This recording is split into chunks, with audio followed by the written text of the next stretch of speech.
Електронско гласање на диаспората на парламентарни и претседателски избори со повеќе заштитни механизми, со отворена дилема дали ќе остане седмата изборна единица или па гласовите ќе се прелеат во постојните 6%. На финансирање на платеното политичко рекламирање, бројот на гласови за независни пратенички листи, но и дополнителни механизми за ДИК во однос на одлуките за прегласување. Ова според извори на телевизија 24 во работната група на Министерството за правда за измените на изборниот законник останало да се затвора за следниот состанок во четврток, пошто истите извори велат дека можно е измените да стигнат во собранието.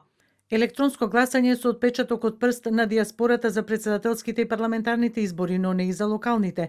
1000 потписи за независни пратенички листи, како и повеќе механизми во однос во кои случаи ќе се прегласува на одредено избирачко место. Ова се начално договорените работи кои ќе треба да се усогласат на следниот состанок. Вели за телевизија 24 член на работната група. Во однос на парите за политичко рекламирање, според информациите на телевизија 24, ВМРО ДПМН е понудила пропорционален модел, односно парите да бидат врзани со освоениот број на пратеници. Сепак опозицијата, односно ДУИ, бидејќи СДСМ ја бойкотира работата на работната група, одбила.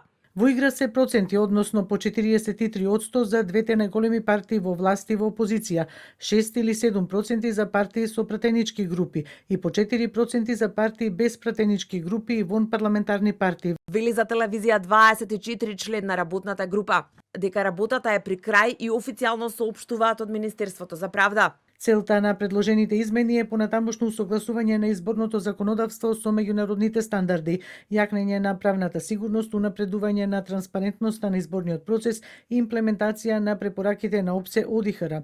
Со тоа се создаваат услови за дополнително зацврстување на демократските процеси и јакнење на довербата на граѓаните во изборниот систем.